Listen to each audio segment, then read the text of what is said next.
나누기를 원합니다. 영국이 낳은 작가 오스카 와일드가 지은 단편 소설에 있는 한 글입니다. 예수님께서 한 소경의 눈을 뜨게 해주셔서 소경은 매우 기뻤습니다. 나중에 예수님께서 이 소경을 길에서 만났는데 그가 불량자가 되어서 길에서 연약한 사람들에게 매질을 막 하며 행패를 부리고 있었던 것입니다. 예수님께서 깜짝 놀라서 왜 이렇게 살고 있느냐라고 물으니까 그 사람이 예수님 말도 마세요. 눈을 뜨고 보니까 세상이 왜 이렇게 불공정한지 나쁜 사람들이 너무 많아서 화가 나서 마음에 안 드는 사람들을 잡아서 때리고 있습니다 라고 했습니다. 이 소경은 차라리 앞을 못 볼 때가 더 행복했고 결정적으로는 예수님의 선하신 의도를 파악하지 못했습니다. 그래서 결국에는 사람답게 살지 못하고 있었던 것입니다. 그래서 더 불행해졌습니다. 결국 나를 향한 하나님의 주님의 선하심을 알지 못하면 내 마음대로 살게 되고 좌충우돌하거나 후회하는 삶을 살게 된다는 것입니다. 이런 의미에서 오늘은 말씀을 통해서 하나님의 선하신 의도와 하나님의 뜻을 알아가기를 소망합니다. 첫 번째로 하나님의 선하신 의도는요, 고난을 통해서 알게 됩니다. 그러므로 고난을 만날지라도 우리는 감사해야 합니다. 오늘 본문에 예수님께서는요, 제자들과 최후의 만찬을 하시며 제자들에게 떡과 포도주를 나누셨고 이제 내일이면 십자가에 못 박혀 돌아가십니다. 제자들은 주님을 떠났고 가룟 유다도 예수님을 배반했고 수제자 베드로는 예수님을 부인합니다. 호의적이었던 군중들조차도 예수님의 등을 돌렸습니다. 예수님은 그 무서운 죽음을 앞두시고도 마지막 만찬을 하시며 2번이나 오늘 본문에서 감사 기도를 하셨습니다. 인생에서 가장 큰 고난이 닥쳤지만 하나님께 깊은 감사를 드리셨습니다. 좋은 일이 생겨서 감사한 것이 아니라 살이 찢기며 피를 쏟는 죽음 앞에서 계신다 하셔도 감사하셨던 것입니다. 그 이유는요, 하나님의 선하신 의도를 아셨기 때문입니다. 하나님 아버지께서는 예수께서 십자가의 길을 가시면서 영혼 구원하시기를 원하셨고 인류의 죄값을 치르시고 죄악에서 인류를 구원하시기를 원하셨습니다. 결국 십자가의 길은 하나님의 뜻을 이루는 영광스러운 길이자 하나님이 기뻐하시는 길이요 하나님의 뜻이셨습니다. 그렇게 예수님께서는 이 놀라운 하나님의 선한 일에 자신을 쓰시는 의도를 알았기 때문에 두려워하기보다 감사하셨던 겁니다. 즉 나의 가는 길이 하나님의 인도하심이라면 그것이 고난일지라도 감사로 받을 수 있는 것이 우리의 신앙이라는 것입니다. 일제강점기 시대 때 주기철 목사님께서 순교하신 일들은 우리가 익히 들어서 잘 알고 계실 것입니다. 그 가정에 극한 슬픔이 가득 밀려왔을 것입니다. 그러나 그때 주기철 목사님의 사모님이신 오정모 사모님께서는 원망 대신에 하나님, 성도들의 신앙을 지키게 하시려고 남편을 순교자로 사용하시니 감사합니다 라고 하셨습니다. 그런데 거기다 또 1946년 6월 달에 공산주의자들이 주 목사님의 아들 주영진 전도사까지 잡아갔습니다. 그때 사모님은 또 이렇게 하나님, 목사님을 제물로 받으시더니 아들까지 제물로 받으시니 영광 돌리며 감사합니다. 사모님의 가정은 더 이상 유지될 수 없었지만 사모님은 감사를 잃지 않으셨습니다. 그 이유는 하나님의 의도, 하나님의 뜻, 하나님의 선하신 깊은 의도를 아셨기 때문입니다. 그래서 원망보다는 감사를, 실망보다는 감격으로 기도했습니다. 하나님의 선한 의도를 깨달아 알면 고난이 닥쳐도 시험에 넘어지지 않고 오히려 감사하는 믿음을 잃지 않습니다. 지금 혹 내 삶이 원치 않는 길로 가고 있거나 답답해도 나를 향한 하나님의 선하심을 믿으시길 바랍니다. 그 믿음으로 감사하는 마음을 잃지 않기를 소망합니다. 인간은 우둔해서요, 하나님의 선하심을 뒤늦게 발견합니다. 그때까지 원망을 하게 됩니다. 하지만 하나님의 인도하심을 발견하면 고난 속에 있더라도 감사할 수 있습니다. 하나님은 지금도 우리를 선한 의도를 가지고 가장 좋은 길로 인도하고 계십니다. 두 번째로요, 하나님의 선하신 의도는요, 기다림을 통해서 알게 되므로 기다림으로 우리는 인내해야 합니다. 가룟 유다가 드디어 예수님을 배반하고 베드로가 예수님을 부인했습니다. 다른 제자들은 다 도망갔고 군중들도 등을 돌렸습니다. 제자들이 3년 넘게 훈련받았지만 다 모래알같이 흩어지고 믿을 만한 제자들도 하나도 없다는 것을 예수님은 아셨습니다. 그럼에도 최후의 성찬식에서 제자들에게 분노를 표출하지 않으셨고 그들을 혼내시지 않으셨습니다. 실망하시지도 않으셨습니다. 단 한 가지, 감사기도 하시며 그들이 믿음의 제자리로 돌아올 때까지 기다리셨습니다. 그러니 결국에는 실망시켰던 제자들이 주님의 부활과 함께 회개하며 돌아왔습니다.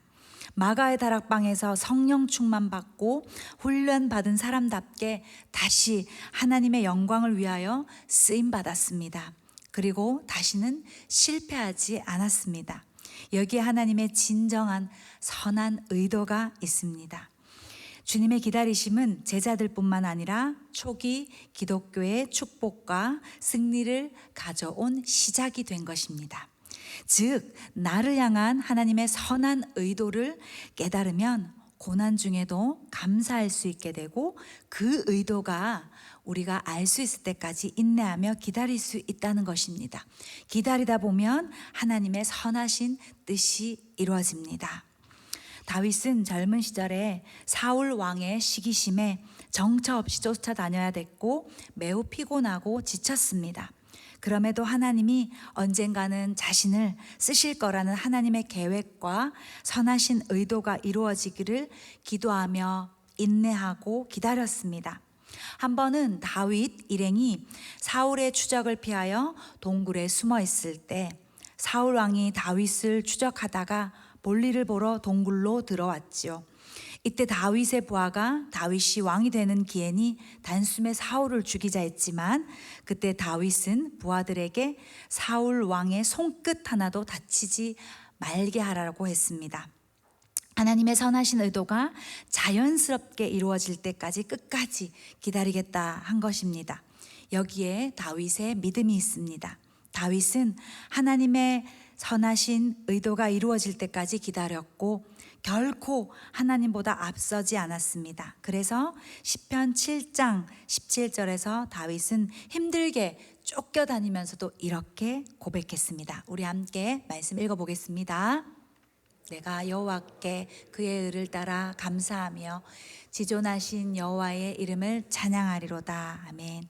다윗은 감사함으로 기도했습니다. 삶이 지치고 어려운 상황에도 하나님의 선하신 의도를 알고 감사하며 인내하며 기다렸습니다. 그 결과 아름다운 축복의 인생을 살 수 있었습니다.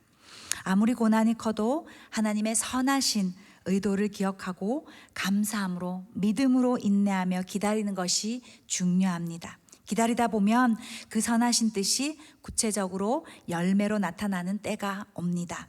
기도하며 기다리면 하나님의 선한 인도하심이 나타나고 하나님은 우리가 하나님의 선하심이 나타날 때까지 인내하시기를 원하십니다. 고난 속에서도 하나님의 선하심이 나타날 때까지 감사하며 기도하며 기다리는 이 믿음, 이 축복이 우리 모두의 것이 되기를 소망합니다. 마지막으로요, 하나님의 선하신 의도를 알려면 승리하게 하시는 하나님의 계획에 대한 그 믿음을 지켜야 합니다.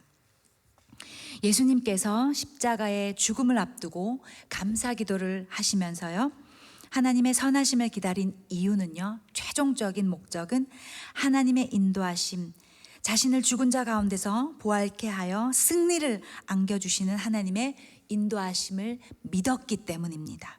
그래서 예수님께서는 최종 승리를 기대하며 감사하며 끝까지 기다리셨습니다.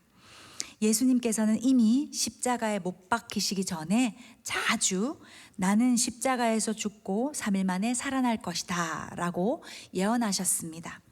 하나님의 인도하심을 믿고 있었던 것입니다. 결국 주님의 믿음대로 하나님은 예수 그리스도를 부활의 주님으로 승리케 하셨습니다.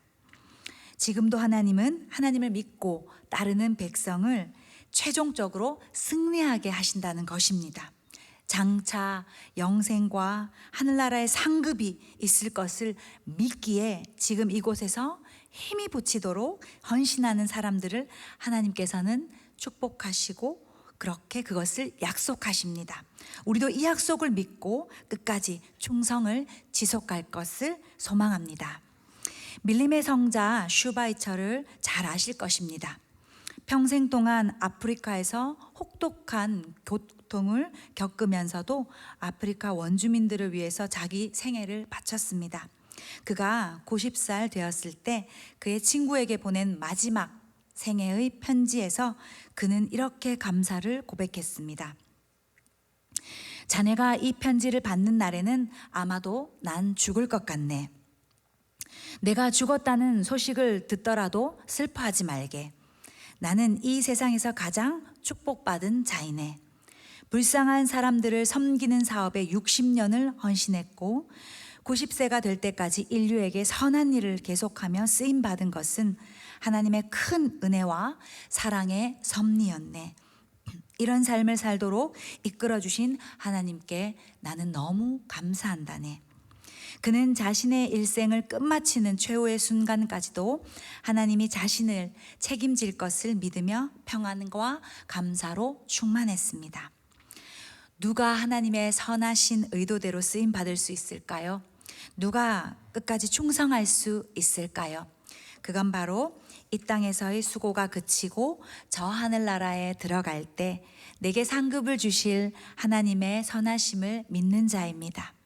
하나님의 선하신 의도가 나를 궁극적으로 승리케 하실 것을 믿는 성도입니다. 이 사람이 바로 지금 이곳에서 교회에서 그리고 우리에게 주신 그 자리에서 겸손하게 순종하면서 충성할 수 있습니다. 이제 말씀을 정리하겠습니다.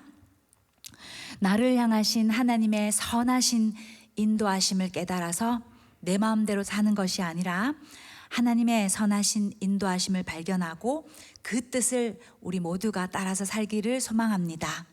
우리를 향하신 하나님의 선하심을 알면 그 뜻이 이루어질 때까지 감사하면서 믿음으로 기다릴 수 있습니다.